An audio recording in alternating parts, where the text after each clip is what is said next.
Hey, it's Mary Lou, also known as Flower Lady, also known as Blom. I'm back with episode 2 of this podcast. Remember, this podcast is created for woman by woman, a chilled, safe space where not so chilled conversations happen. So today, obviously, we're talking about adulting with ADHD, and I've got my incredible friend Chantal Harris with me, and we're going to kind of dive into the topic, into our personal lives and how it's affected us. Whoops. We're going to spill it all, yeah? Unscripted. Right? Unscripted. We're doing this. She is an incredible creative person, and she is also a comedian. Yeah, I love that.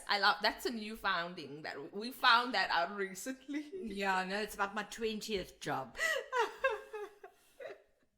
Let's not even get into the pitfalls of ADHD. I mean, I know we're saying this in laughter, but like for me, this week's quote for this episode is, normal is underrated and we can only assume what it is. Exactly. Literally. And exactly. I always say that neurodivergence is it is a You lost neurotypical. Exactly. I had the wrong word. You see, I had the wrong word. Neurotypical is like an English grammar rule. Right. They put these rules up and they say this is what you should do, but these are all the exceptions. Like I after E, I before E except Right. after C. I mean, really. So this is where I think We're the exception. We're the exceptions. We're the exceptions to the actual rule. Nobody follows the rule anymore. No, it does.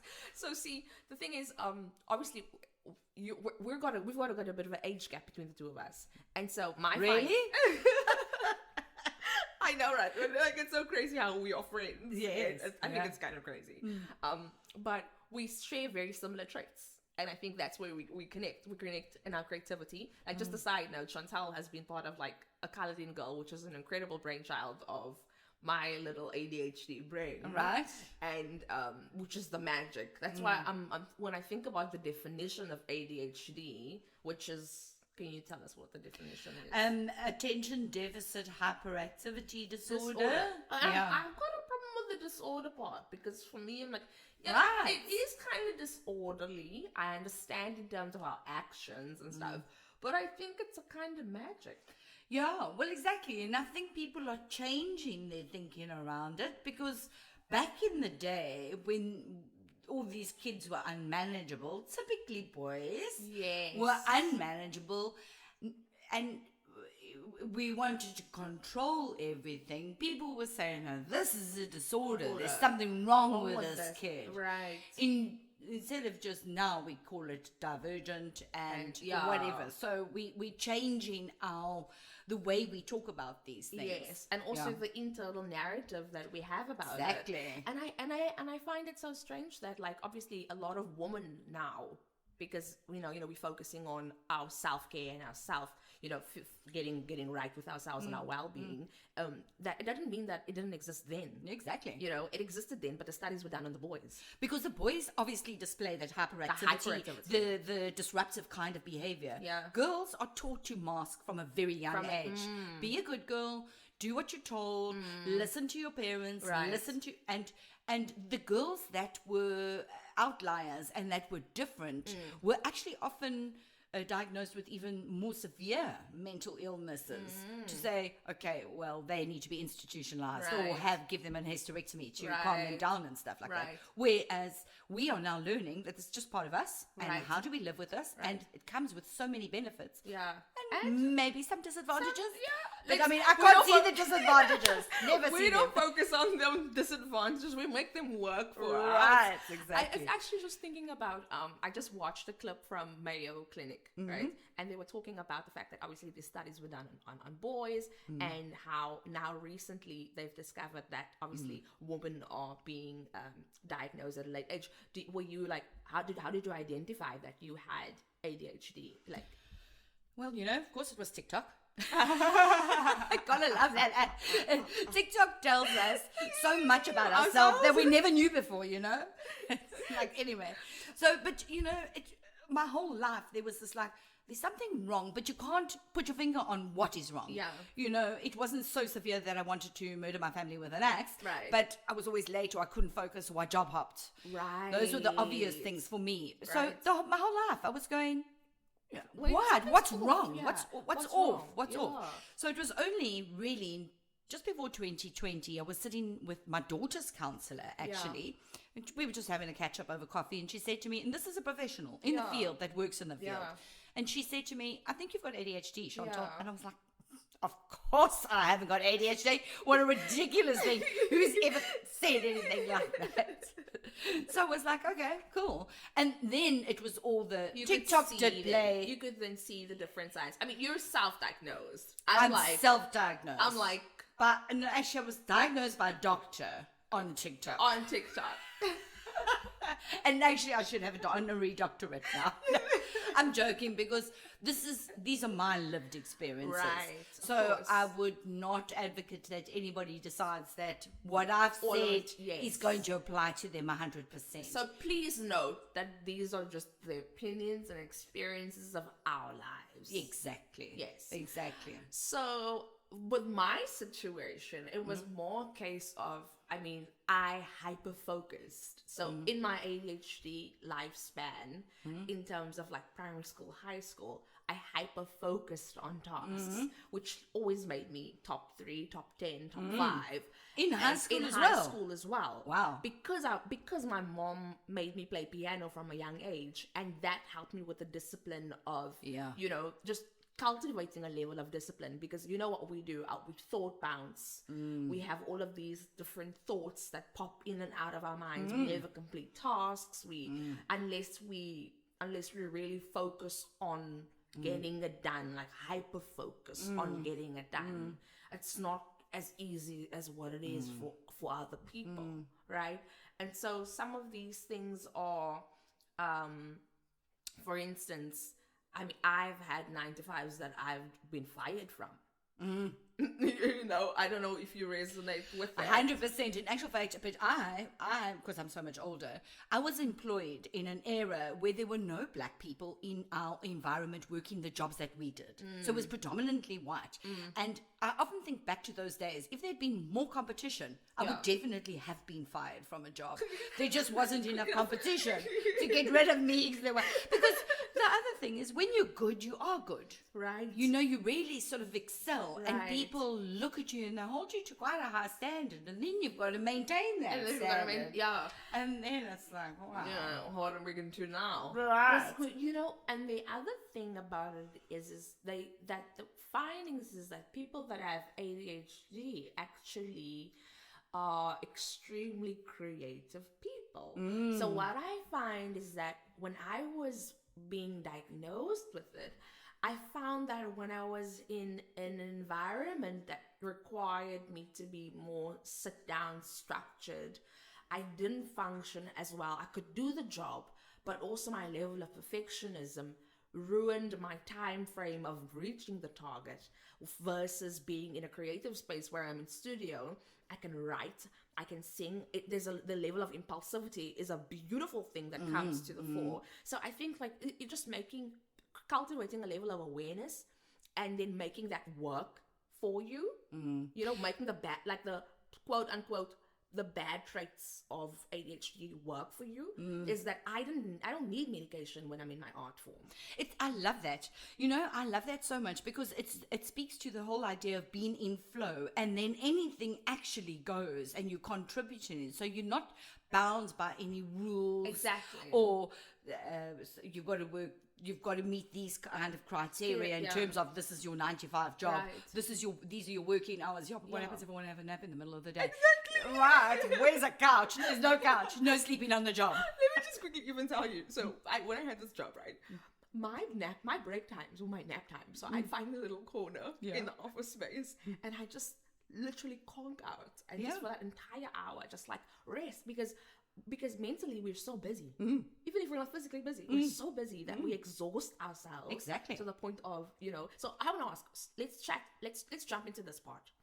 Some of the tools, obviously, that we've cultivated over the course of knowing that we have this disorder. What are some of the things that you do that help you to sort of self-regulate and take a minute to just like kind of step back and breathe and, you know, allow yourself to not be ahead of yourself? So one of the things, and I think this is just an age thing because I've just had so many more years on this planet. Yes, experience. You're a wise woman. I'm a wise old woman. So one of the things is I've realized that to help myself be responsive or reactive to other people's emotions and to self-regulate emotionally is to understand that what other people say and do has actually probably got very little to do with me. It's to do with them. And if people respond to me negatively or whatever, I know I've trained myself and taught myself prior to having any knowledge that I had ADHD that it's on them. It's their stuff that they're going through. Right. That's their stuff they're going through. So I've taught myself that over the years. And so that's really been very helpful. The other thing is trying to automate the little things. So getting routine in the little things. So I never lose my car keys because I've got a little hook as I walk in my front door that my car keys go on. You do have a lot of different structures. So I've got my little structures like that. My morning routine. I wake up, I let my dogs out, I have a cup of coffee, and I sit and I think now. And that just allows me to reflect on what I've been dreaming or my life in general or whatever. I've stopped going on social media first thing in the morning. I have times. I switch off at night at a certain time, which is like 6:30. And I only switch on at 7:30. Right. So it's fascinating how much time that is freed up for me to do all the other 500 hobbies that I've got that I want to do in the evenings. I kind of just also want to take a moment in this podcast because I'm really excited and I know we're both hyper right now. Just to let's just slow. We talk fast. We talk really. You know how we talk. We talk fast. We talk like a gazillion things at the same time. Right. But I wanted to talk about the fact that obviously you and I we swim together, and that's one of our things, even individually, that we do that also really helps because it comes down to not having enough dopamine, like what do you call it? Like neurologically. Not having enough dopamine and serotonin and we need that like hit of that kind of thing over and over and over, and then the impulsivity meets us there. Right. Where we just kind of go off sometimes. Like I know I do some crazy things sometimes, Right. So let's not get into that. No, not now. We'll have another podcast on that. So I mean, the crazy stuff I've done when under the influence of the impulsivity, sort of. So obviously there's swimming. What else? What else are you into? Yeah, the swimming is it's hugely helpful. It's therapeutic. I find that meditation is extremely helpful. However, it is so difficult for me to do that. But I persevere because I know that works. It works for me, definitely.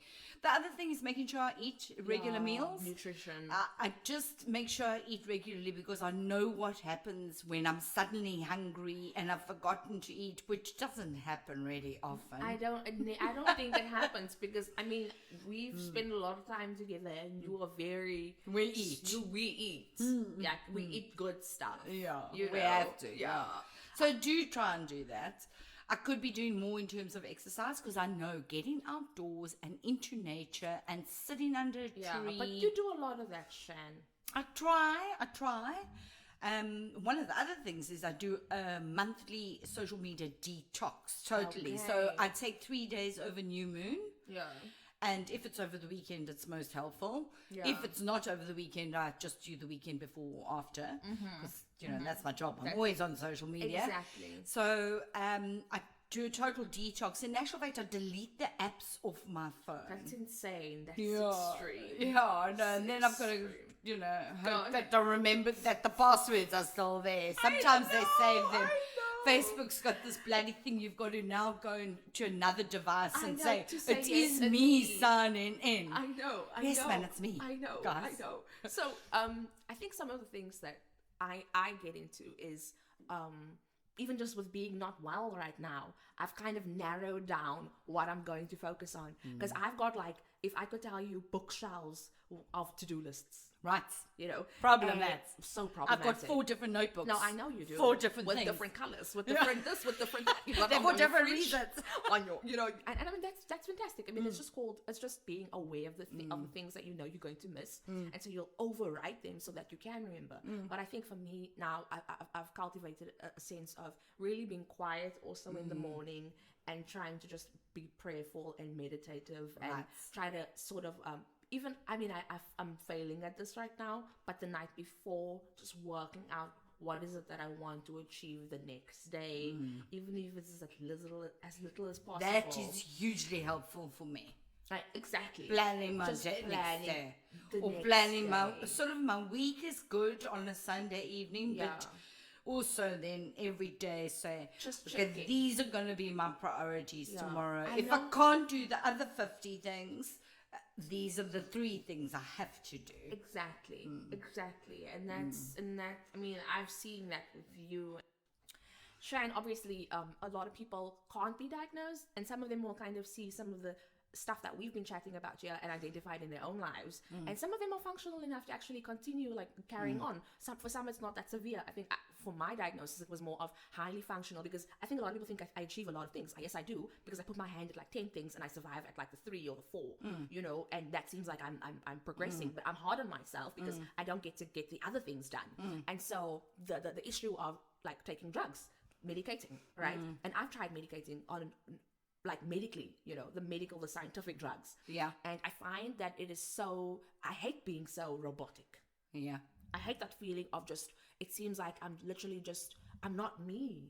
Yeah. And so I know you take a completely different approach to that. I did, you know, I tried some, I won't say where I got it from, but I did try some methylphenidine, and which was absolutely lovely, but I'd take 5 milligrams in the morning and then 5 milligrams at lunchtime. Yeah. And it really helped from a focus point of view. But that would mean I would have to go and get a diagnosis, and I'd have to go to my doctor every month, plus I'd have to pay for the drugs, which is whatever, $200 I think now, generic. But then you've got to pay for the consultation. You know, it ends up costing a lot of money. Right. So what I do is doing everything that we've spoken about before, try and sort of manage that. And then what I do from a sort of supplement point of view, magnesium is a very important, it's not only important I think for ADHD, it's important for everybody. I've periodically taken magnesium throughout my life. I'm very hit and miss with vitamins and supplements. I take them when I feel I need them. So I'll buy a bottle of magnesium, I'll take it, and then it runs out. I won't replace it necessarily straight away. I think 70% of your house is just healthy stuff. But then so the magnesium is helpful, and also in my old age it helps with my sleep. So take that at night.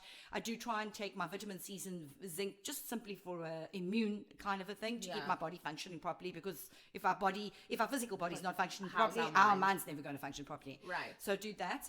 I take L-tyrosine on an off basis, because you cannot take it for longer than 3 months. You shouldn't take it. Okay. The research on that, however, is very anecdotal. So, but I also feel like what we're telling is anecdotal, our personal experience. So, you know, if it works for you, do it. If it doesn't. So that provides a little bit of a boost. And then the other tablet that I take is I use Mentat, which is I like so it is Bacopa monnieri, which is it's a natural drug, natural plant. Yeah, so that's great. And then, of course, the other 2 things are nicotine and caffeine. Works so well for me.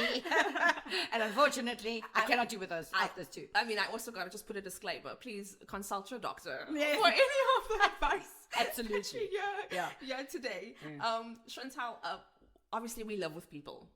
We have to survive with people, you know, and sometimes we're just like, what kind of crazy are they on? You know? Yeah, exactly. And what do you think, because I know I've had some situations in my, I've lived alone for very great extent of time, which I've got to deal with myself. You know what I mean? If I feel like I'm postponing to clean up that area of my space, I'm not going to do it until I get that hit of dopamine, and then I'm gonna that might take weeks. And it might take weeks. It might take, you know, just something, a stimulant that'll, you know, just pop me off, and there I go, right? People are coming around. People are coming around, or I come around. Yes, I come around. I'm like, hey, are you kidding me? You know what I mean? Yeah. Like, I need this. It needs to be top tier now. This is my part. I'm hyper focusing on this right now. Yeah, you know.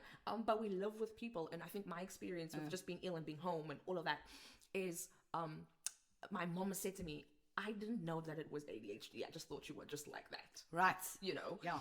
And so, I mean, obviously, I don't blame my parents for not knowing, but it's just very strange. Yeah. And so we've had conversations in our family with my brother and my dad and my mom. And I realized that my dad actually has a lot of those symptoms. He's a functional man. That's why he's an entrepreneur. Right. That's why he can get a lot of things done. Right. And, you know, prepared to take risks. He's prepared all of those things, you know. And then, I mean, we had a session where he was like, no, my child, in Afrikaans, I can sing. I can sing. I can see. Yeah, I see where you get this right, from, right? Exactly. And so I always tell them that I am the extreme version of the two of them combined, you know. And I've had a little issue with my brother, and I love him to death, and we love each other. Obviously, we love each other. But he just, when he looks at me, he's just like, I don't understand, you know. And so my mom suggested that everybody does their research and tries to support in a particular kind of way, because it'll be simple things like, I come into the room for this and I leave with something else, or I forget I had a cup of coffee and I'd warm it up 3 times, or I would, you know, there's so many different examples. Or you don't do the dishes. Or I won't do the dishes. Or I'll do it in 3 pots. Or I would literally go in, make sure that I get the dishes sorted out halfway, and then remember, and then you've got something else to do. And remember something very important. And let me quickly go do this. And 3 hours later. 3 hours later, I realized that I've got the dish rag around my. I'm like, wait a second, I was supposed to, and then I go back to the dishes, you know, and. And in my case, I hope somebody else has done them by then. Exactly. And I mean, and my mom's just like, you know, let's just try to like support. And I'm like, and I think to myself, some people just have it easy to getting things done the easy way. But the beautiful part about the ADHD thing is, I think for this podcast specifically, is encourage, if you're listening and you feel like you're resonating with what we're saying, is focus on the strengths. You know, focus on the strengths. 100%. Because not everyone has the capability to do everything. You know, I can come up with incredible things, but the simple daily tasks I suck at, and that's okay. You know, don't be too hard on yourself about that. However, do try to build a better level of self-awareness and regulating your behavior as best as you possibly can, whether you're using stimulants or non-stimulant drugs to aid that for you. You know, whether you're taking your run. You know how I love running. Exactly. Whether you're doing whatever it is. But this is where the routines come in. It's self-awareness. So from a household point of view, it's quite something. So I am the head of the household. Yes, you are. Yeah. And so it's just me and my daughter. Right. And I had her best friend living with us as well for an extended period of time, good 3 years, who is also highly ADHD. And she was also one of the reasons that I really understood what was happening to me. Yeah. Because I looked at her and I thought, I can so relate to this child as when I was a teenager, such a long time ago. I can relate to her. And I said to her, you know, if I didn't have that understanding that you are me, I would have just thought you were stupid. Yeah. And this is the thing. People, we are very gracious to outsiders. We're very gracious to other people. Yet when it comes to our family, we're like, oh no, come on, guy. Why can't you do that? It's a really simple thing. Well, don't get so worked up. You're so sensitive. You're so sensitive, you know. So we've all learned to, the 3 of us learned to really, we grew a lot with all of our ADHD self-diagnosis stuff and understand how each one operated, understand. That's where we'd make schedules to whose responsibility is to do dishes today, whose responsibility to vacuum, and we might have all hated our tasks, but we had to do them because it was part of the family unit. Absolutely. And so I think that was just to understand, as you said, do your research. Get your family members to do your research. If you think this is something that's affecting you and your family, get everybody to just get involved, think about it, and just extend some grace to each other.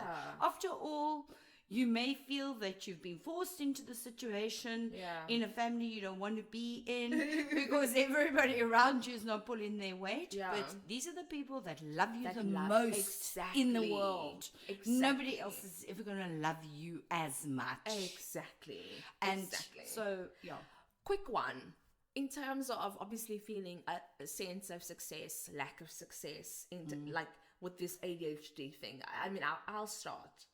To be honest and vulnerable about it, for a long time I felt like I wasn't being successful at certain things in terms of my career, my personal life, because my ADHD in the personal life, that's another conversation. You know, that's podcast series. That's a series. That's serious business, right? That's a serious series. That's why I'm a single woman now. So I mean, obviously, let's not talk like there's hope for all. Listen, you know, I'm on the opposite end of that. I know. You know, I constantly tell you like I am not going to be a single lady for the rest of my life. I gotcha.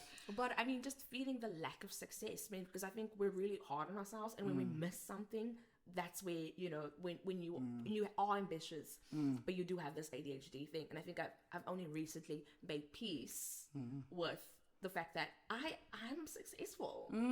You know, I am, and I still grapple with claim that. it, you know, and it's not even in the fact that of in achieving my success is not in the fact that I'm achieving or any of that. I just know that I am enough, and I've experienced, because of the love that I've experienced, because of the godly love that I've experienced, because of all of that, and I feel like it's okay, and I'm keeping it moving. Right. I'm keeping it moving, Love and it. I keep going, and you know, but for a long period of time, I felt that even when I've achieved, it still wasn't enough.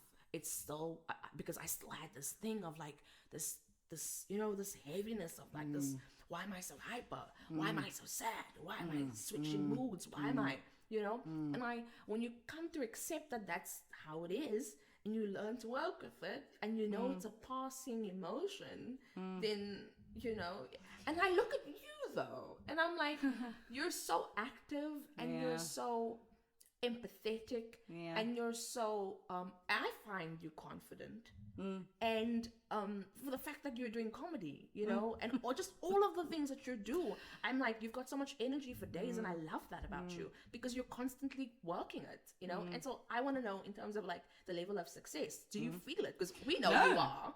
Well, this is the thing, and you know those interviews, because I've been to many interviews and had to fill in lots of forms and to tell people something great about myself. They always ask you those questions. Give us one instance where I've overcome adversity and you've done this, and I've never been able to answer those questions. I'm like, I don't know, you know. It's so fascinating for me. So you actually have to start identifying. I'm learning to identify the areas of my life where I'm great. I have many people around me that tell me, you're fantastic, I love you, you're such an inspiration. I'm many people, my kids included. I've got close friends that do that. But I can't necessarily see it for myself. That's insane. It is insane. So you actually have to sit down and go, I'm really a good mom, or I'm really a generous person, or I remember somebody once said to me, she loves the most about me is the fact that I'm so kind. I was like, what? What does that even mean? Really, it's crazy, but Shan. It's very crazy how we can be so self-critical, hey?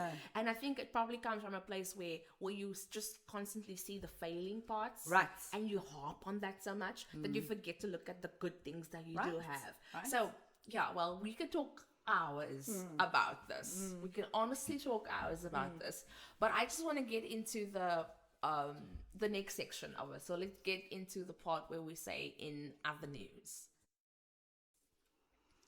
Right, so in other news, we chat about things that's happening in your life professionally and things that's happening in my life professionally. What news do you have for us, Shane?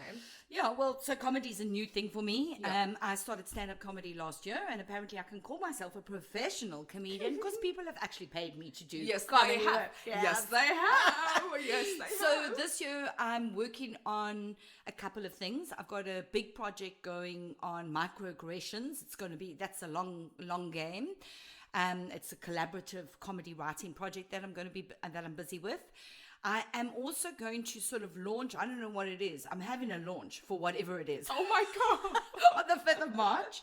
So the whole theme is ADHD, the bottle, and me. And it's my personal journey with addiction to alcohol. Okay. And the fact that it's very closely linked to the fact that I've got ADHD. Right. I'm 15 years sober on the 5th of March. Wow. Right? That's amazing. That is absolutely amazing. I know how you harp on that. I know. Yeah. And what was I going to say? So the 5th of March, venue? It's at Isichata Theatre in Warmer in Kaberge. Yes. And I'm going to have a musician, a singer coming to sing me a song, aka Blom, my good friend Blom. Thank goodness she's still in the city.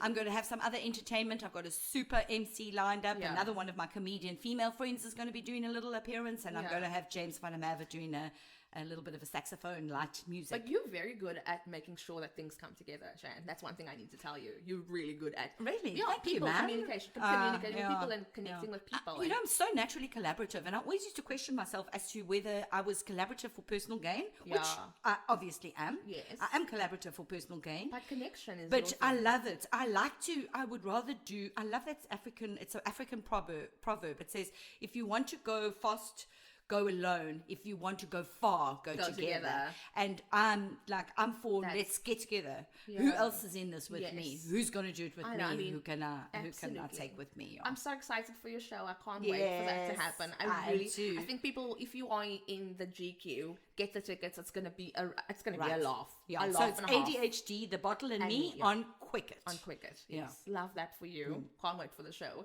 So in other news in my life, there's the record label in Paris that has officially released a statement. Oh yeah, baby! That one of the singles that I wrote, called Mama, with a good friend of mine, Ecstasy, and Edward, is dropping on the 29th of February. So this is my start of the year. First release. Flippin' 5. Are you kidding me? And I'm looking forward to a Paris trip. Let me put that manifestation. You will need somebody to come with you and make sure that everything is okay and you don't have any meltdowns. That is absolutely It will be me. I know that will. I know. You've heard it here first on Let's Bloom.